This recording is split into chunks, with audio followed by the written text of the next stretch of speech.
G'day again YouTube. Well, today I have the new project. It's a 2002 Holden Calais, the VX model. It is a repairable write-off because it aquaplaned on the highway at 110 kilometers an hour, went off the road and into some long grass, resulting in this. It has had cracked paint on the rear bumper, which I've already started to sand off, ready for repaint. So the rear bumper will need a full respray. Ended up with some damage on the front door with the 3 dents, so that will need filling and a new handle, as well as a new front guard and side indicator repeater. Overall, for its age and kilometres, is in good nick because it's 2002 model with 249,000 kilometres on it.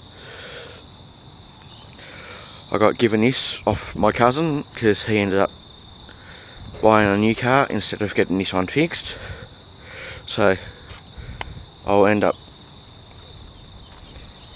repairing this one, getting the insurance cleared off it, so that way I can re-register it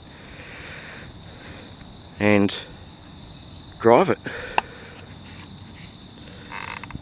Because at the moment the current registration will be cancelled as of Wednesday the 2nd of March 2016, so it will have to undergo blue slip and a VIIU inspection, which is a vehicle identification inspection, to prove that it has not been rebirthed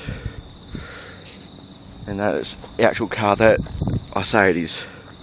So I'll essentially have to undergo blue slip, which is a full roadworthy safety, and the vehicle ID check, which is easy enough. It's just a heap of paperwork, but easy enough. This 2002 Holden VX Calais is fitted with the Buick V6 3.8 litre V6 attached to a 4-speed auto. The reason why I say it's a Buick V6 is because Holden, which is also a GM General Motors company, sources their V6s from Buick, and attached to that it's the 4-speed auto, and it actually gets down the road quite well and gets an average of 9.0 litres per 100k, which is quite reasonable for a motor of this size. It's also fitted with a full leather interior with power front seats on both the front passenger and driver side. It's got the full climate control dual zone, as well as 10-stack CD player and cassette. It's got 4-speed auto with traction control and power features, full power windows, front and rear. As I said, full leather interior with dual front airbags, one in the steering wheel, one in the dash, plus side airbags. So it's got 4 airbags as standard.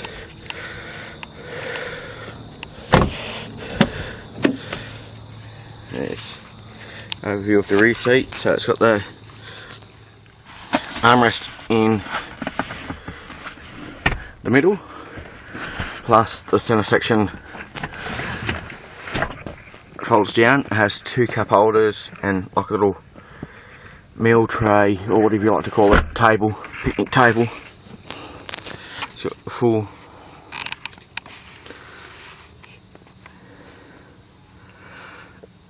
power windows, leather inserts, everything that you'd expect from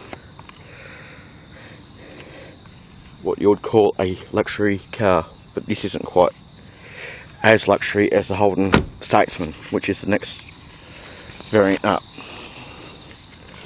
So as you can see, it's a Calais Series 2. In the US you'd probably know it as the Chevrolet Lumina.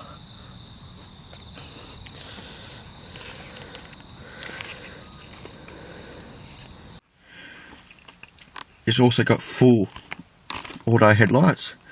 You can manually turn them on to parkers, low beam or high beam, or just leave them on auto, and they will turn on and off as required. And that way all you have to do is adjust the high beam and low beam.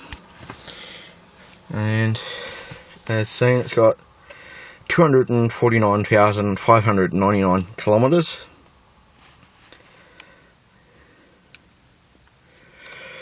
Then it's got the full trip computer in it, which means I can actually, well, it's telling me that it's nearly due for its 250,000 K service.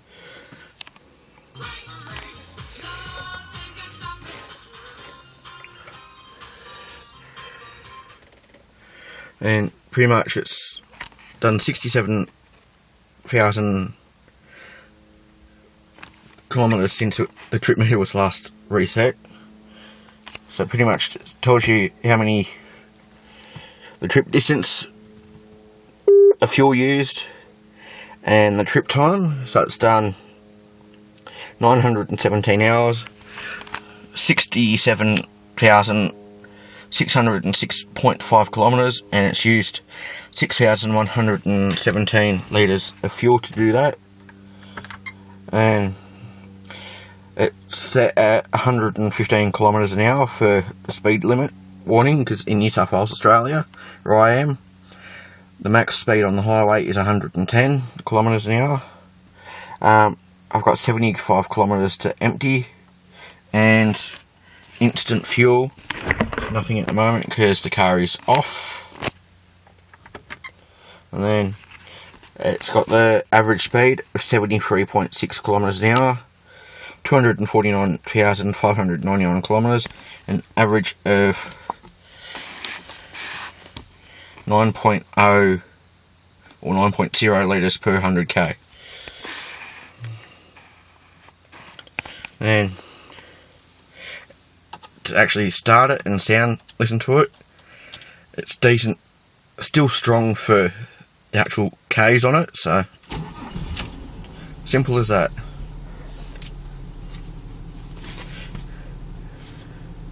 And a bit of a rev.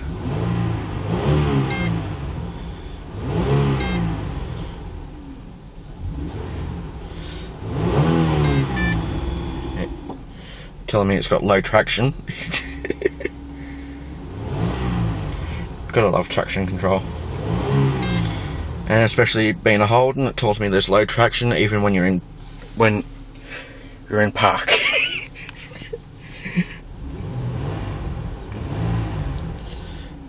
And then it's got the full automatic climate control, so got it set on 17. Goes all the way up to 30, I think it is. Yeah, it goes up to 30 before it hits on to high. But I like the aircon, so I like keeping it on 17. And obviously that is in degrees Celsius rather than Fahrenheit. It's got the full 10-stack CD player as I mentioned, but I won't put any music on because typical YouTube copyright laws and everything else.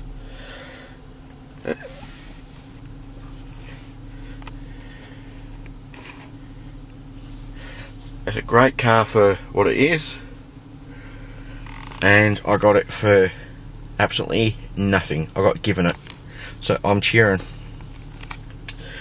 And all I need to do is probably spend $500 on it before I can actually get it cleared for re-rego, actually drive it or resell it. So that way it's clear of its insurance.